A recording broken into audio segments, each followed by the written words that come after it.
Welcome to Mythos and Mind, where myth meets memory, and the wisdom of the ancients finds new life. Today, we open the gate to the world of the yokai, supernatural entities that have haunted, guided, and mystified the people of Japan for centuries.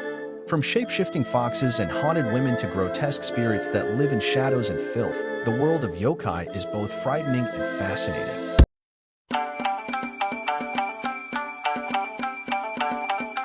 The word yokai is a complex one. It combines yo, meaning bewitching or strange, with kai, meaning mystery or phenomenon. In the West, yokai are often translated as ghosts, demons, or monsters, but none of those truly capture what they are. Yokai include spirits of the dead, godlike beings of nature, animals that take human form, household creatures like the akane, and even revenge spirits that haunt the living. Yokai reflect the complexity of Japan's spiritual landscape, a culture shaped by Shintō animism, Buddhism, Taoist ideas, and folk beliefs. Some are evil, some are protective. Most lie somewhere in between. They are Japan's answer to the unexplainable.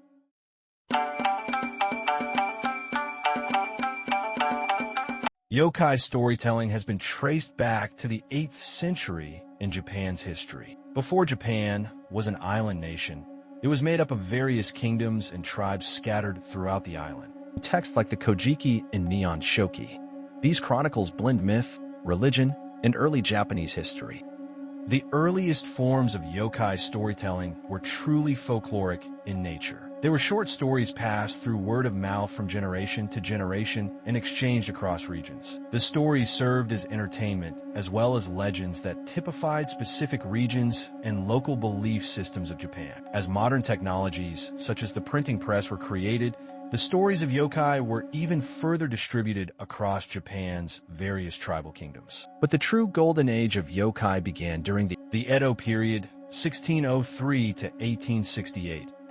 This period was a peaceful time in Japan's history, appreciated and representative of Japan's aspirations for achievement in art, literature, and drama. The creation of renowned Japanese art forms such as kabuki drama, ninjyo-jururi, puppet theater, and woodblock prints happened during the Edo period. Yokai storytelling was combined with these art forms and became a robust aspect of folklore in Japanese storytelling. Toriyama Sekien, 1712 to 1788, was one of the most popular folklorists of this time, who also kept a collection of yokai stories as he traveled throughout Japan. Sekien's collection was special in that it cataloged each yokai with an image and story that he created or originated from traditional Japanese folklore and Chinese literature. Sekien is credited with drawing over 200 yokai and creating a method of compiling yokai as a physical art form to be shared verbally. The Meiji Period, 1868 to 1912, is considered one of the most turbulent times for Japanese folklore in that yokai storytelling was almost completely eradicated, as Japan was westernized and swept into a wave of modernization. A cultural shift away from its historical benevolence for the supernatural, and instead Japan pursued scientific and rationalist logic. There was an academic effort led by Inoue Enryo to scientifically address each known story of a yokai and dispel its significance with science and logic. Ironically enough, Inoue created one of the largest collection of yokai descriptions and narratives from all over the country. As the government of Japan grew and became more militarized, the traditional yokai beliefs were seen as superstitious and troublesome. By World War II, yokai was almost lost within Japanese culture, with remnants of the storytelling only among more remote populations. In the later 20th century, cultural attitudes changed around yokai once again. Instead of viewing yokai as a meaningless superstition, academics such as Yanagita Kunio, 1875 to 1962, began to study yokai as Japanese folklore. He began to collect stories, art, and narratives of yokai as means to better understand the lives of Japanese people in different regional areas. He recognized that yokai provide a portal into the soul of local Japanese cultures. Through the study of yokai,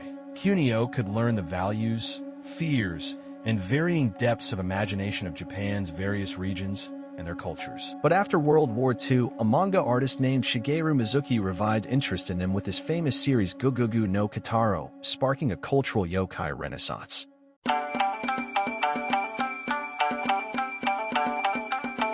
Yokai are more than monsters. They're symbols, reflections of human fear, guilt, longing, and taboo. Philosophically, they embody the fear of the unknown, the consequences of ethical failure, the tension between nature and civilization, the fragility of sanity and the supernatural. Are they real? To ancient villagers, yes. To modern thinkers, they're narrative truth. Stories that reveal emotional and spiritual realities. Carl Jung might call them archetypes. Joseph Campbell would see them as mythic functions. They are Japan's version of the unconscious mind, encoded in monster form.